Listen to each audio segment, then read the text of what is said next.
భార్య భర్తల సమస్యతోనే వచ్చిన. నాకు న్యాయం జరగాలి. ఎక్కడ పోయినా నాకు న్యాయం జరుగుతలేదు. అన్ని బెల్లంపల్లి మొత్తం పోలీస్ స్టేషన్ మొత్తం తిరిగిన, ఏ న్యాయం జరుగుతలేదు. పోలీసు వాళ్ళు మరి కానిస్టేబుల్, మా ఆయన కానిస్టేబుల్, మాకు పెళ్ళై 14 సంవత్సరాలు అవుతుంది. 14 సంవత్సరాల నుంచి ఒక 2 సంవత్సరాలు నన్ను మంచిగా చూసుకున్నాడు. తర్వాత నుండి టార్చర్ చేసిండు. ఆమెను 2 సార్లు ఇంటికి తీసుకొచ్చిండు. నేను ఒప్పుకోలేదు. నేను ఒప్పుకోపోయేసరికి నన్ను మర్డర్ అటెంప్ట్ చేసిండు. మర్డర్ అటెంప్ట్ చేసి నన్ను ఇంట్లో నుంచి ఎల్లగొట్టి దాన్ని ఇంటికి తీసుకొచ్చి ఇంట్లో పెట్టుకున్నాడు. మరి నాకు ఇప్పుడు న్యాయం ఏంది?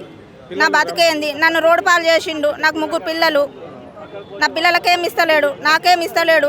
మొత్తం దానికి దానికే పెడతాడు. మరి నా పరిస్థితి ఏంది?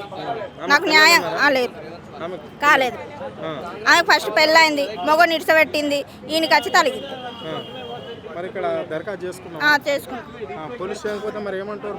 పోలీసు వాళ్ళు పట్టించుకుంటలేరు. మరి ఈయన ఏమైనా ఇచ్చిండా, వాళ్ళు ఏమైనా తీసుకున్నారా మాకు తెలియదు. నాకైతే న్యాయం జరుగుతలేదు.